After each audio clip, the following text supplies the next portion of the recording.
Assalamualaikum warahmatullahi wabarakatuh. Selamat siang teman-teman. Saya Siva Wimaila Gumanti seperti biasa akan memaparkan salah satu materi dari mata kuliah hukum pidana yang didoseni oleh Ibu Profesor Dr. Hajah Heni Nuraini SHMH. Pada video kali ini yang akan saya bahas yaitu mengenai hubungan sebab akibat atau kausalitas. Baik, langsung saja teman-teman, untuk pembahasannya adalah tujuan dari ajaran sebab akibat ini. Yang pertama, untuk menentukan hubungan antara sebab akibat, yang berarti menentukan ada atau tidak adanya tindak pidana. Kemudian yang kedua, untuk menentukan pertanggungjawaban seseorang atas suatu akibat tertentu yang berupa suatu tindak pidana. Ajaran kausalitas ini merupakan unsur objektif dari tindak pidana karena terdapat di luar diri pelaku, yaitu yang berupa perbuatan. Dalam rumusan delik ditentukan adanya unsur akibat dari suatu perbuatan, maka untuk menentukan unsur perbuatan yang menimbulkan akibat itu dipergunakan ajaran sebab akibat. Adapun teori-teori ajaran sebab akibat atau kausalitas ini yaitu diantaranya yang pertama ada teori conditio sine qua non, bisa disebut juga teori ekivalensi atau juga teori syarat mutlak atau Bedingungstheorie. Berasal dari Ponsonby, Jerman. Tiap syaratnya adalah sebab dan semua syarat mempunyai nilai sama, karena apabila suatu syarat tidak ada maka akibatnya akan lain. Baik syarat positif maupun syarat negatif sama-sama sebagai penyebab timbulnya akibat. Sehingga jika salah satu syarat tidak terpenuhi maka akibat konkretnya lain pula.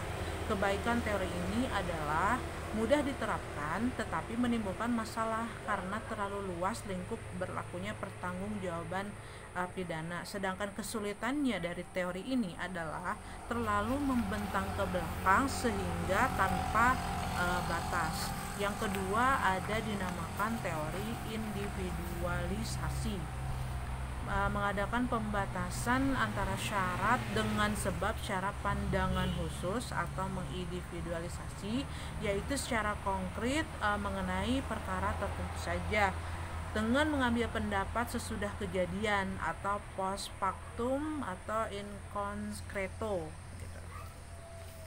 Selanjutnya teman-teman, kita beralih kepada teori generalisasi. Teori ini melihat peristiwa sebelum kejadian atau antefaktum atau in abstracto, yaitu serentetan syarat yang merupakan perbuatan manusia dapat menjadi akibat dari suatu peristiwa, yaitu dilihat dari perhitungan yang layak atau pengalaman hidup yang umum terjadi.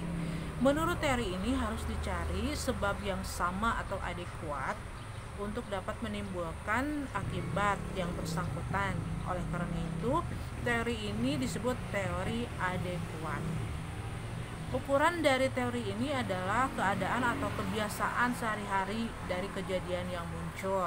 Persoalannya adalah apa yang menentukan bahwa suatu sebab itu layak atau cocok untuk menimbulkan akibat.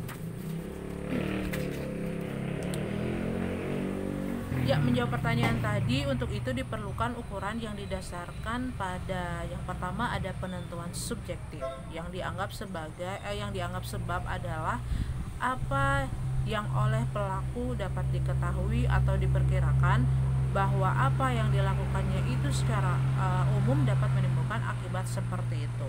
Jadi, pandangan atau pengetahuan pelaku lah yang menentukan akibat dari suatu sebab. Yang kedua ada penentuan objektif. Yang dianggap penentu atau sebab adalah keadaan atau kejadian, adalah pengetahuan hakim yang didasarkan pada suatu keadaan yang secara umum dapat diketahui. Jadi teori kausalitas dari Poncris yang tadi penentuan subjektif itu bukan teori kausalitas yang murni, karena yang menjadi ukuran sebab dari suatu akibat adalah pengetahuan pelaku yang dapat mengira-ngira atau membayangkan akan terjadinya suatu akibat. Begitu teman-teman. Selanjutnya pembahasan saya yaitu mengenai tinjauan terhadap teori kausalitas. Jadi dari teori-teori tentang kausalitas yang dianggap paling mendekati kebenaran adalah teori adekuat atau kausalitas. Tetapi untuk menggunakan teori ini perlu mendapatkan penambahan teman-teman, yaitu unsur kesalahan dari pelaku dalam melakukan perbuatan atau kegiatannya. Oleh karena itu teori ini, teori dari Poncris ini dianggap sesuai dengan jiwa hukum pidana, yaitu dapat melindungi kepentingan umum terhadap perbuatan yang hendak memperkosanya.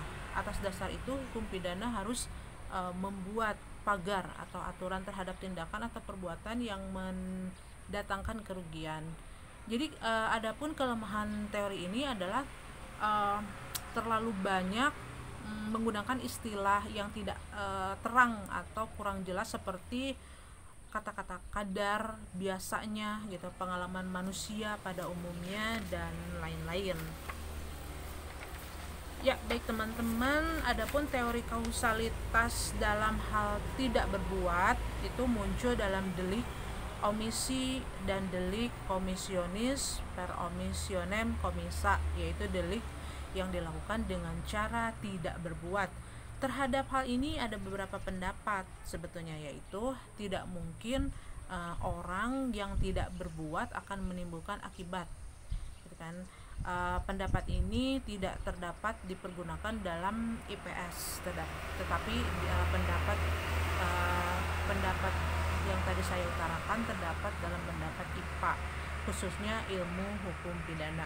Ukuran dari sebab adalah perbuatan yang paling positif yang dilakukan oleh pelaku, sebab adalah sesuatu yang diterima dalam hukum pidana, karena bukan yang paling positif yang menjadi ukuran gitu, melainkan